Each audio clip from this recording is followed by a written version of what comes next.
Hi friends, welcome to our channel my lifestyle and cooking. First time பார்க்குறீங்கன்னா subscribe பண்ணிவிட்டு பாருங்கள் friends. நம்ம இன்றைக்கி நார்த்தங்காய் தீயல் ரெசிபி தான் பார்க்க போகிறோம். ரொம்ப ஈஸியாக செஞ்சிடலாம், ரொம்ப சுவையாகவும் இருக்கும். வாங்க இந்த ரெசிபி எப்படி பண்ணலான்னு பார்க்கலாம். இது செய்கிறதுக்கு நான் இங்கே ஒரு 350 கிராம் போல் நார்த்தங்காய் எடுத்துருக்கிறேன். நார்த்தங்காவை கழுவிட்டு சின்ன சின்ன துண்டுகளாக வெட்டி எடுத்துக்கலாம். விதை எதுவும் இல்லாமல் வெட்டி எடுத்து வச்சுக்கலாம். இப்போ ஸ்டவ்வில் ஒரு கடாய் எடுத்து வச்சுருக்கிறேன். இதில் ஒரு 2லேருந்து ஒரு 3 டேபிள் ஸ்பூன் போல் நல்லெண்ணெய் சேர்த்துக்கலாம். எண்ணெய் நல்லா சூடாகி வந்ததுக்கப்புறமா இதில் 1 டீஸ்பூன் அளவுக்கு கடுகு, 1/2 டீஸ்பூன் அளவுக்கு வெந்தயம் சேர்த்துக்கலாம். கடுகு நல்லா பொரிஞ்சதுக்கப்புறமா ஒரு வத்தல் இந்த மாதிரி சின்னதாக பிச்சு சேர்த்துருக்கிறேன். இது கூடவே கொஞ்சமாக கருவேப்பிலையும் சேர்த்துக்கலாம். கருவேப்பிலெல்லாம் நல்லா பொரிஞ்சு வந்ததுக்கப்புறமா இது கூடவே நம்ம சின்ன வெங்காயம் சேர்த்துக்கலாம். நான் இங்கே 250 ml கப்பில் 1 கப் நல்லா ஃபுல்லாக சேர்த்துருக்கிறேன். சின்ன வெங்காயத்தை சின்னதாக வெட்டிட்டு சேர்த்துருக்கிறேன். இது கூடவே ஒரு பச்சை மிளகாவும் சின்னதாக வெட்டி சேர்த்துருக்கிறேன். சேர்த்துட்டு வெங்காயத்தை நல்லா வதக்கி எடுத்துக்கலாம். வெங்காயம் வதங்கிட்டு இருக்கும்போதே நம்ம இதில் இஞ்சி பூண்டு சேர்த்துக்கலாம். ஒரு 2 டேபிள் ஸ்பூன் போல் பூண்டு சின்னதாக வெட்டிட்டு சேர்த்துருக்கிறேன். கூடவே இஞ்சி சேர்த்துக்கலாம். இஞ்சி அதிகமாக சேர்க்க வேண்டாம், ஒரு சின்ன துண்டு இஞ்சி சின்னதாக வெட்டிட்டு சேர்த்துருக்கிறேன். கூடவே கொஞ்சமாக பெருங்காயத்தூள் சேர்த்துக்கலாம். இதெல்லாம் சேர்த்துட்டு இதை நல்லா வதக்கி எடுத்துக்கலாம். வெங்காயம்லாம் ரொம்ப நிறம் மாதிரி வரதுறையெல்லாம் வதக்கி எடுக்க வேண்டாம், இது போல் வதக்கி வந்தாலே போதும். இப்போ இதில் நம்ம வெட்டி வச்சுருந்தா நார்த்தங்காவை சேர்த்துக்கலாம். இந்த நார்த்தங்காயில் உள்ள அந்த ஜூஸோடவே சேர்த்துக்கலாம். விதை எதுவும் இல்லாமல் பார்த்துக்கோங்க. விதையோடு சேர்க்கும்போது ரொம்ப கசப்பாக இருக்கும். இப்போ நம்ம சேர்த்துருக்கிற அந்த நார்த்தங்காயை ஒரு 5 நிமிஷத்துக்கு நல்லா அந்த எண்ணெயிலேயே வதக்கி எடுக்கணும். இந்த நார்த்தங்காய் தீயல் கன்னியாகுமரி சைட்லலாம் எல்லா ஃபங்க்ஷன் வீட்லேயுமே இது செய்வாங்க. ரொம்ப சுவையாக இருக்கும்.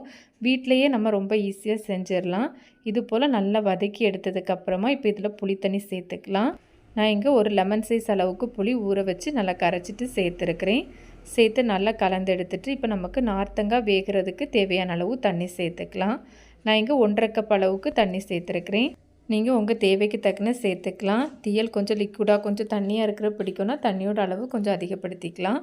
இது கூடவே தேவையான அளவு உப்பு சேர்த்துக்கலாம். சேர்த்து நல்லா கலந்துட்டு இப்போ நம்ம இதை மூடி வச்சு நார்த்தங்காயை நல்லா வேக வச்சு எடுத்துக்கலாம். இது நல்லா வெந்து வரட்டும். இப்போ நான் ஓப்பன் பண்ணியிருக்கிறேன். நமக்கு நார்த்தங்காயெலாம் நல்லாவே வெந்து வந்துட்டு இது போல் நல்லா வெந்ததுக்கப்புறமா நம்ம இதில் பொடிகளெல்லாம் சேர்த்துக்கலாம். 2 ஸ்பூன் அளவுக்கு வத்தல் பொடி சேர்த்துருக்கிறேன். நான் இங்கே காஷ்மீரி வத்தல் பொடி தான் சேர்த்துருக்கிறேன். நீங்கள் உங்களுக்கு எவ்வளோ காரம் வேணுமோ அதுக்கு தக்கன கொஞ்சம் கூட்டி குறைச்சி கூட சேர்த்துக்கலாம்.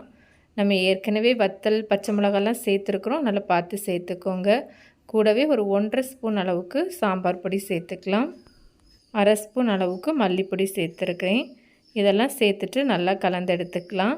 நம்ம சேர்த்துருக்கிற அந்த மசாலா பொடிகளோட பச்சை வாசனைலாம் போனதுக்கப்புறமா இது கூடவே ஒரு 3 டேபிள் ஸ்பூன் அளவுக்கு நாட்டு சர்க்கரை சேர்த்துக்கலாம். நான் இங்கே நாட்டு சர்க்கரை சேர்த்துருக்கிறேன். நீங்கள் அதுக்கு பதிலாக வெல்லம் கூட சேர்த்துக்கலாம்.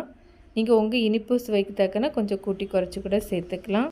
இது போல் நல்லா கலந்து எடுத்துக்கலாம். இந்த தீயல் ரொம்ப நல்லாயிருக்கும். நார்த்தங்காவும் உடம்புக்கு ரொம்ப நல்லது. கண்டிப்பாக ட்ரை பண்ணி பாருங்கள். இப்போ இதை மூடி வச்சு நல்லா அந்த எண்ணெய் பிரிந்து வரதுவரையும் நம்ம வச்சு எடுத்துக்கலாம். இப்போ பார்த்திங்கன்னா தெரியும், நல்லா அந்த எண்ணெய்லாம் நல்லா பிரிந்து வந்துட்டு இப்போ நம்ம இதை ஒருக்கா கலந்துட்டு ஸ்டவ் ஆஃப் பண்ணிடலாம். அவ்வளோதான், ரொம்ப சுவையான ஒரு தீயல் ரெசிபி. கண்டிப்பாக ட்ரை பண்ணி பாருங்கள், ரொம்பவே நல்லாயிருக்கும். இந்த ரெசிபி நமக்கு ஒரு 3லேருந்து 4 நாள் வரை ரொம்ப நல்லாயிருக்கும். ஃப்ரிட்ஜில் வைக்கும்போது ரொம்ப நாள் வரை கெடாமல் இருக்கும். தண்ணி எதுவும் படாமல் பார்த்துக்கணும். அது மாதிரி கையை வச்சு எடுக்கக்கூடாது. எல்லா வகையான சாதத்துக்குமே இது ரொம்ப சூப்பராக இருக்கும். குழம்பு வச்சுட்டு கூட்டு வைக்கலாட்டு கூட நம்ம இதை வச்சு சாப்பிட்லாம். கண்டிப்பாக நீங்களும் இந்த ரெசிபியை ட்ரை பண்ணி பாருங்கள். ட்ரை பண்ணி பார்த்துட்டு உங்களுக்கு எப்படி வந்ததுன்னு மறக்காமல் கமெண்ட்ஸ் பண்ணுங்கள். ரெசிபி வீடியோ கண்டிப்பாக உங்களுக்கு பிடிக்கும். பிடிச்சிருந்தால் லைக்கோட ஹைப்பும் பண்ணிவிட்டு சப்ஸ்கிரைப் ஷேரும் பண்ணுங்கள் ஃப்ரெண்ட்ஸ். தேங்க்ஸ் ஃபார் வாட்சிங். பாய்.